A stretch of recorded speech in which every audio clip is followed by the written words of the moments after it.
Halo semuanya, pada video sebelumnya kita belajar tentang apa definisi controller dan cara pembuatan controller, dan ada juga controller resource untuk mengaktifkan semua function-function yang ada.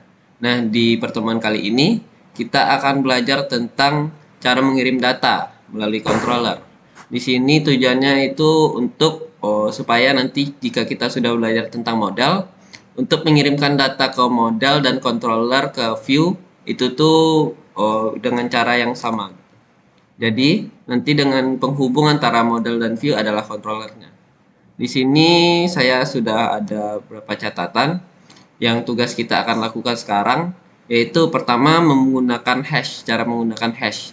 Hash itu berfungsi untuk menenkripsi suatu data, misalkan nama kalian A doang atau Aziz atau apa, kan nanti huruf itu atau sebuah kata itu akan menjadi sebuah rentetan kode yang bisa dipecahkan dengan jika kalian tahu kuncinya.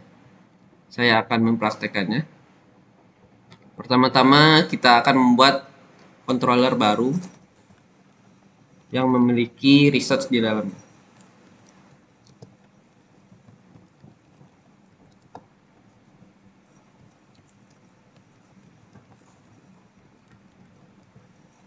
Nah, kemarin kalian jika mau menggunakan semua function di dalam controllernya, kalian mengetikkan research.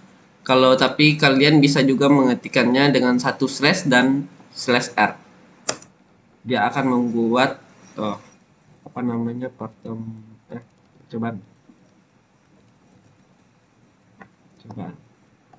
coba ada dan satu. Dia akan membuat sama aja dengan r research. Nah, ada semua. Kita akan mencoba mengirimkan data dengan menggunakan fungsi function index. Di sini akan kita returnkan.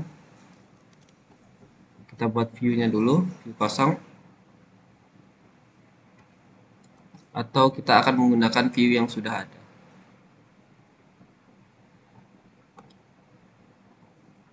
Kita akan menggunakan view yang telah diberikan pada pelajaran sebelumnya, yaitu view registrasi. Nah, di view ini kan belum ada data yang dari model ataupun dari controller. Cara pengiriman data melalui controller biasanya dilakukan dengan menyisipkannya di belakang return. Seperti ini. Di sini kita ada index. Misalkan saya mau mengirimkan sebuah array. Yang dikirimkan tuh harus berupa array, karena jika variabel tidak bisa. Kita akan membuat variabel isi dengan array, dengan nama array Aziz. Nah, ini adalah sebuah array dan kita akan mengisi dengan data, isi data. Array juga ada, dia jurusannya SI,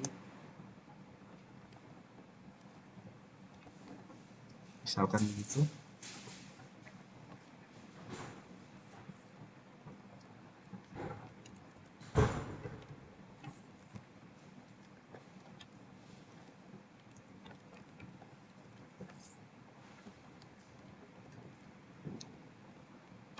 Nah, ketika kalian sudah ada sebuah data yang mau dikirim, kalian harus tahu tujuan kemana kalian akan mengirimnya.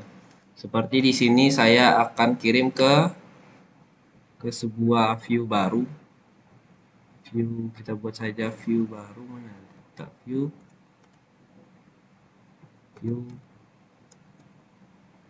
new file, view percobaan 1. Di sini memakai titik blade supaya extension yang ada pada Laravelnya berguna nantinya.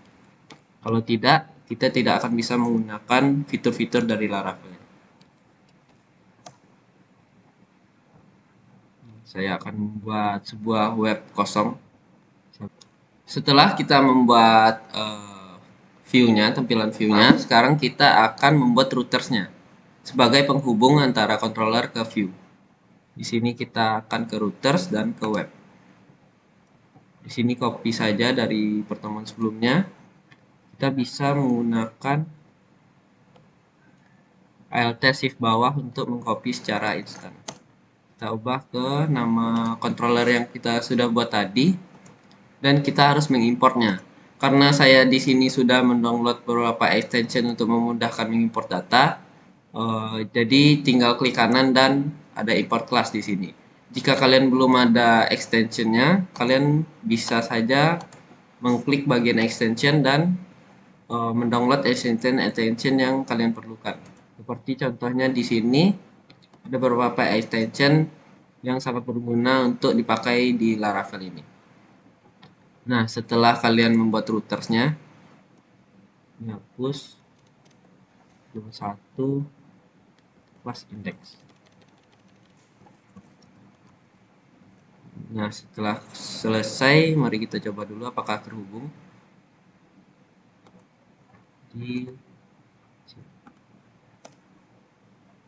Nah, setelah terhubung, kalian perlu masuk ke controllernya untuk mengirimkan beberapa data. Index 1. Controllernya di sini. Tadi kosong karena kita belum mereturnkan ke sebuah view-nya.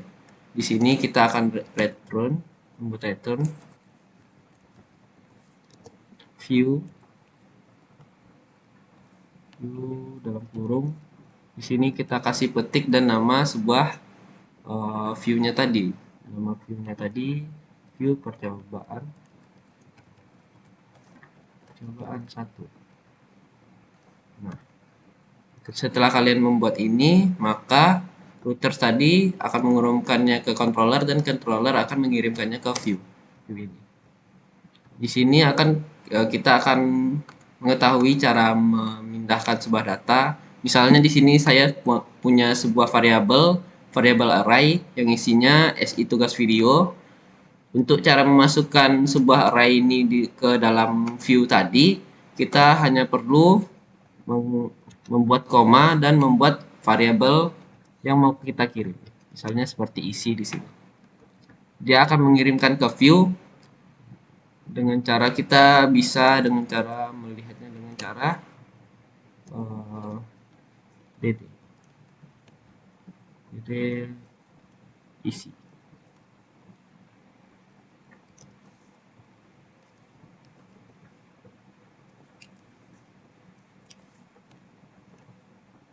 Salah.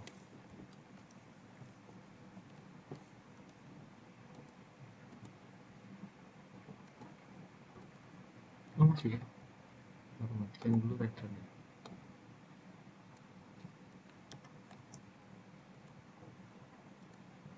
Nah, di sini dia akan memberitahukan kita bahwa data yang terkirim itu sudah ada seperti SI tugas video. Nah, cara untuk view menampilkan data yang telah kita kirimkan tadi, kita bisa membuat view-nya itu tempat penerimanya gitu. Jadi setelah kita memasukkan data ke view dapat mengolahnya menjadi dapat untuk terlihat gitu. Seperti itu. Cara memanggilnya yaitu dalam Laravel ini kita mempunyai fitur pada fitur biasanya kan pada CI atau pada framework Tena kita perlu membuatkan PHP tanda tanya gitu. Nah, di Laravel ini kita dengan mudah bisa membuatkan PHP itu dengan cara buka kurung kurawal 2 kali dan membuatkan nama dari extensionnya array-nya tadi. Ini kita akan memprint nama Aziz.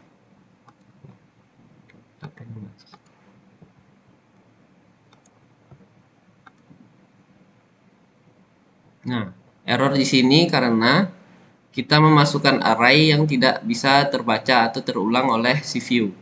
Karena kita mengirimkan yang pertama tadi adalah sebuah array, maka coba kita kirimkan sebuah yang bukan array gitu.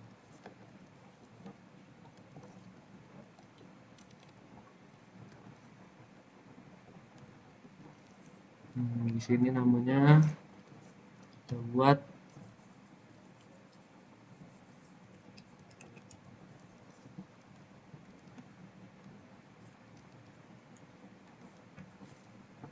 array.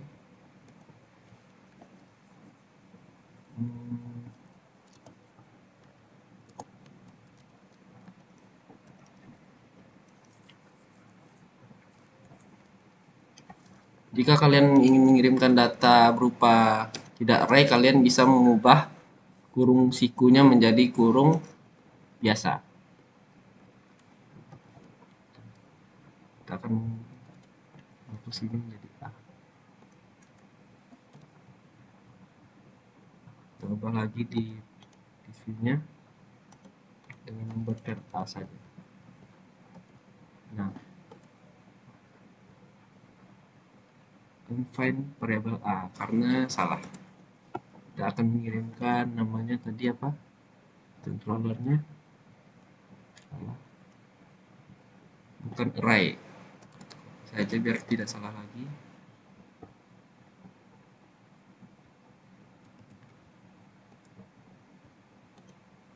Nah, bisa. Welcome Yanto.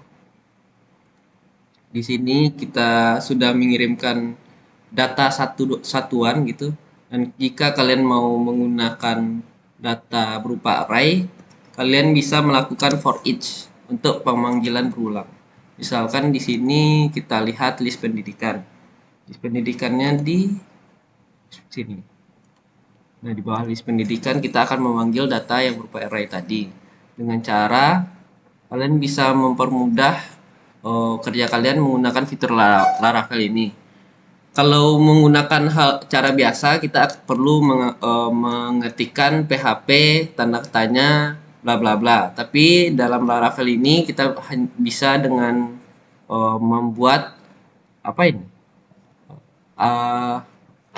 Sebuah mention apa nih? Balik lagi, itu adalah sebuah add gitu. Kita perlu membuatkan sebuah add untuk menggantikan PHP tanda tanya tadi. Seperti kita akan menggunakan for each, maka buat add for each. Tinggal enter aja. Di sini ada for each-nya. Kita akan melakukan perulangan data A tadi, dan kita panggil sebagai AB. AB.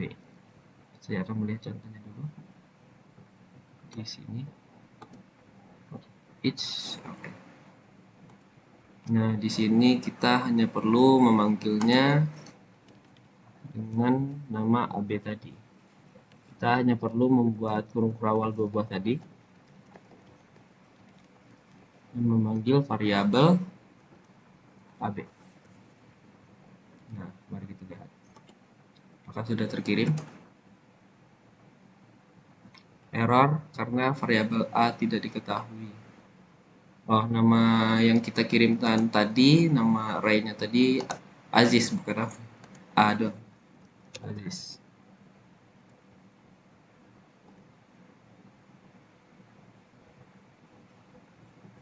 Kenapa nggak bisa? Karena kita belum mengirimkan data yang selanjutnya. Kontrolernya salah. Nah, ternyata kita cuma bisa mengirimkan data A saja. Kita akan mengirimkan data isi juga. Isi. Nah, setelah kita kirimkan, maka dia akan hasil. Nah, di sini SI tugas video. Dia akan mengirimkan isi dari semua array tadi. Jika kalian ingin menambahkan sebuah tanggal sekarang atau tanggal yang bisa berubah seiring berjalannya waktu, kalian bisa melakukannya dengan sini sudah saya membuatkan contohnya. Maaf tadi ada sedikit gangguan setelah saya memperlihatkan contoh ini. Kita dengan bisa melihat di sini kita dapat mengirimkan berbagai data berupa hash, berupa det, ataupun berupa kata-kata seperti Pak Eko ataupun berupa array di dalam satu variabel yang sudah diisi dengan banyak array. Dan cara pemanggilannya cukup sama juga. Kalian dapat memanggilnya dengan cara simple tadi atau dengan cara yang manual seperti PHP tanda tanya tutup PHP lagi.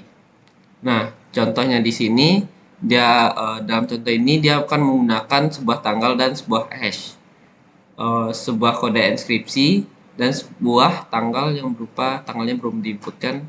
Biar saya menginputnya secara manual. Di sini nama array tanggalnya berupa tanggal hari ini.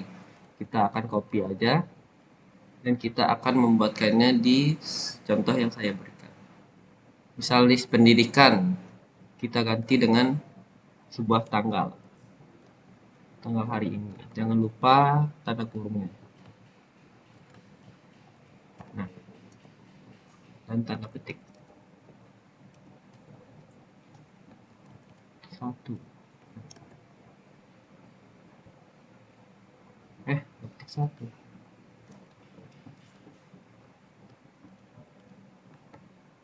Nah, dia akan mengganti pada contoh saya tadi dengan sebuah tanggal.